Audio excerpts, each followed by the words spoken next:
el proyecto educativo del Porfiriato. Nuestro equipo está conformado por Mariana Meseta Cervera, Lisette Pardo Arcila, Yafir Chalé Canul, Angélica López Méndez, Shanti Vázquez Gamboa y Nayeli Chávez Aque.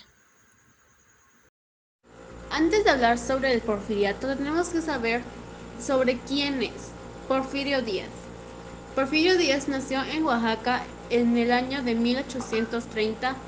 Cuando él era un joven, optó por la carrera de las armas y participó en la Revolución de Ayutla y en la Guerra de Reforma, en la cual logró alcanzar el puesto de coronel.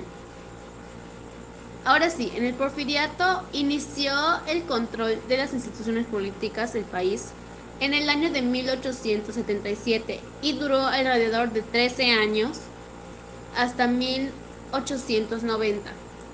Esto principalmente se caracterizó por el control que tuvo sobre los caudillos y caciques, la inversión extranjera, la conciliación con las potencias mundiales, el entrenamiento de la hacienda pública y entre otras. El Porfiriato logró marcar la historia de la segunda mitad del siglo XIX y los inicios del siglo XX, cuando se dio a conocer la caída del Segundo Imperio Mexicano el 20 de junio de 1867. La bandera blanca se hundió en la capital, donde dio a entender de cese de fuego, dando iniciado con esto el restablecimiento del gobierno republicano. Características del Porfiriato. Se caracterizó por ser un periodo histórico dominado por una sola figura, Porfirio Díaz, siendo elegido en diversas ocasiones y también ejerciendo el poder entre otros personajes como Manuel González y otros, así como fortaleciendo el poder ejecutivo en deterioro de los demás poderes. Fue una dictadura. Centralizó el poder en la figura de Porfirio Díaz, cuya voluntad suplantó las garantías establecidas en la Constitución de la época, convirtiéndose en el motor y el volante del país entero. Esto fue posible porque era sumamente popular entre la clase militar, así que reformó a su antojo al ejército y subordinó a ellos a la Policía Federal y a una policía rural con las cuales mantuvo el orden en todo el país. La literatura fue el arte. La literatura fue el arte y campo cultural con mayores avances durante el Porfiriato. El escritor Ignacio Manuel Altamirano y Costilla creó grupos de estudio para la historia de México, los idiomas de México y a su vez impulsó el estudio de la cultura universal. El Porfiriato imperaba en México la filosofía positivista. De esta manera se dio gran importancia al estudio de la historia. El gobierno de Porfirio Díaz necesitaba lograr la unión nacional debido a la que aún existían grupos conservadores. Así, el Ministerio de Institución Pública usó la historia patria para lograr este fin, dándole gran importancia a la segunda intervención francesa. En el año 1891 se promulgó la Ley Reglamentaria de Educación, que establecía que la educación debía ser laica, gratuita y obligatoria. A su vez, para controlar que los padres y tutores cumplieran la obligación de llevar a los niños a la escuela, se establecieron los comités de vigilancia.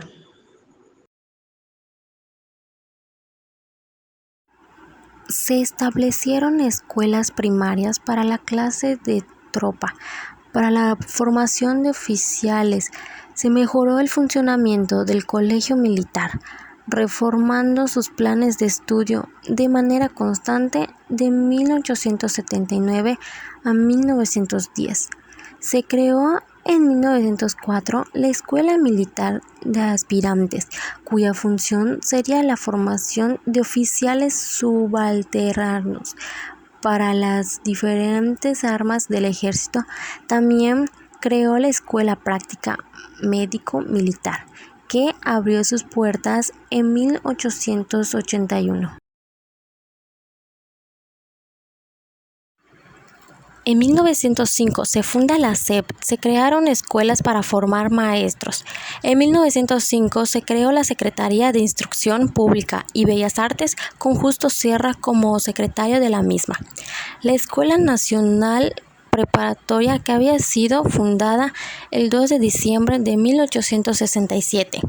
En la época porfirista hubo varios cambios, entre los que también estuvieron incluidas las mujeres. Estos fueron impulsados principalmente por Justo Sierra. Si bien la política porfirista se encontraba en la línea directa del liberalismo del siglo XIX en lo que respecta al desarrollo del Estado, al desenvolvimiento económico y a la modernización social, fue un periodo clave de la política educativa moderna, tanto en sus principios como en sus resultados. La administración porfiriana prestó mucha mayor atención a la educación superior que a la primaria. En 1878, el gobierno federal destinó 68.5% de sus gastos educativos a la cultura superior, frente a 31% dedicado a la enseñanza elemental. La difusión de la escuela primaria en los estados fue semejante a la del Distrito Federal.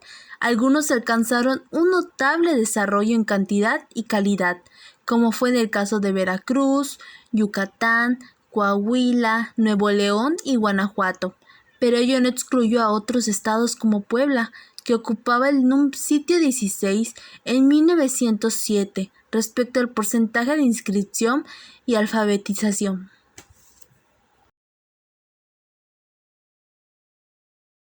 El primer congreso fue en 1889 a 1890 y el segundo congreso fue de instrucción pública en 1890 a 1891, en el que se discutieron cuestiones educativas. También años atrás hubo uno de los primeros congresos pedagógicos en México al que se le llamó Médicos y Maestros ante la Higiene en las escuelas, ya que la higiene escolar en México, en tanto tarea de profesión médica vigilada por el Estado, tiene su origen en el Congreso Higiénico Pedagógico. Para concluir este video, podemos decir que en este trabajo nos centramos en el modelo educativo del porfiriato, el cual definió el destino de la educación moderna con sus diferentes avances en la educación. Sabemos que el porfiriato es la etapa en la que gobernó Porfirio Díaz, y Díaz gobernó México por un periodo largo de 35 años, el cual le sirvió para implementar el proyecto educativo de la educación y llevar a cabo diferentes aportaciones a la educación más importantes en México.